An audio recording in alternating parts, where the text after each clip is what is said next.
I'm out here in the city of Yorba Linda at one of my listings. We're going to be finalizing this transaction here shortly. But an interesting story came up with this property that I think is a good conversation to have and will answer a lot of questions for those of you in the market, those of you looking to get into the market, for those of you realtors that need that little extra, tip or that hack that can help you push your deal forward. But the property we're at right now, we had to get 2 appraisals done on this property. And not because the first one didn't come in. The first one came in at our value, $2 million plus. The challenge is that appraiser had checked off when it was asked, how do you see the condition of the market? They checked off declining market. And so because of that told the lender, well, the market's declining, so now I need the buyer to come in with 10% more on top of the 20 they're already coming in. That puts the buyer in a very precarious situation financially. And by the way, I wasn't representing the buyer, I was representing the seller. So the agent reached out to us, says, we got a problem, so we're probably not gonna be able to do this deal. I said, no, it's not how it works, buddy.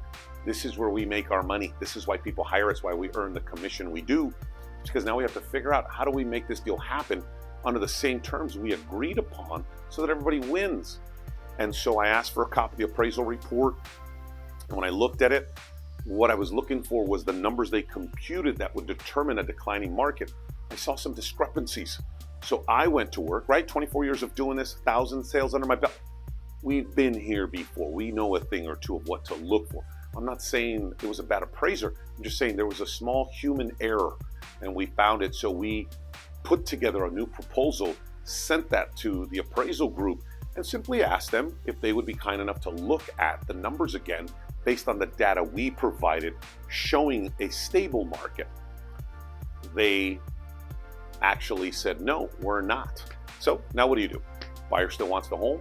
Appraisal has an issue. The crazy part of all this, the appraisers told me specifically, I might have snubbed it up a little bit, but they were already past the point of no return. They didn't want to go back on their work. That's a whole nother conversation, but we deal with it in the industry on a regular basis, sadly, when the market starts to shift in a way, right? And not every city is declining. Overall, there are some areas that are declining, certain cities, but for Yorba Linda, we're not. So that's why I made the fuss. Listed and selling a lot of homes here in the area, when the market's declining. We're not experiencing that in this price point. And so the buyer said, well, I'm gonna get a second appraisal. Absolutely, that's a great thing to do. We get the second appraiser in here. They come in, they give us the value. Ta-da, stable market. I didn't have to bring up any additional information. It's just as this appraiser was from the area. We found out after the fact the other appraiser was from a different county.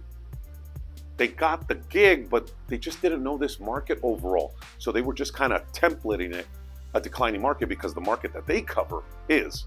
So that's an important thought to think about. You want to know this up front when you're hiring your agent. Outside of just seeing their marketing strategy and seeing what they're going to get for your home, you want to also ask them, do you think we're going to have any appraisal issues? And if their answer is possibly, or I don't think so, or even if they say, no, we won't, well, in case we do, that's the follow-up question. In case we do have an issue, what do you do? What can you do? Well, have you seen this before? You want to know that the person working for you has been here before. This isn't their first rodeo. And then they have an action plan to get you to the finish line like we did here for both parties, including our seller and this buyer. Everybody wins. So moving forward, when you're meeting with that realtor, it is super important. This is why we always say who you work with matters. You want to ask these additional questions in this kind of marketplace where, yes, things are changing. Rates are going up. Inventory is declining. Sales aren't happening as much because there's not a lot of buyer demand because of the rates, right? So because of that, you're going to experience some topsy-turvy turbulation moving forward in the transaction. Not all of them are going to be a cakewalk. You just want to make sure the person you have representing you knows how to steer this ship so that you can get over the other side where you're trying to get to, which is ultimately your goals and dreams for your property. What I'm trying to say is, if you're thinking about selling your home in the near future, I would love to be one of the 3 agents you sit down with. Look at our strategy, look at our marketing plan, look at our result.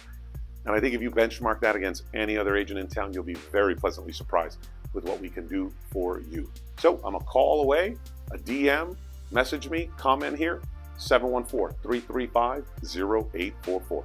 Have a great day. As always, if you'd be kind enough to forward this to someone you know who's thinking about getting in real estate, who's looking to buy, who's looking to sell. Give us a follow, subscribe, all that good stuff. We appreciate you enjoying the content we put out for you. Have a great day.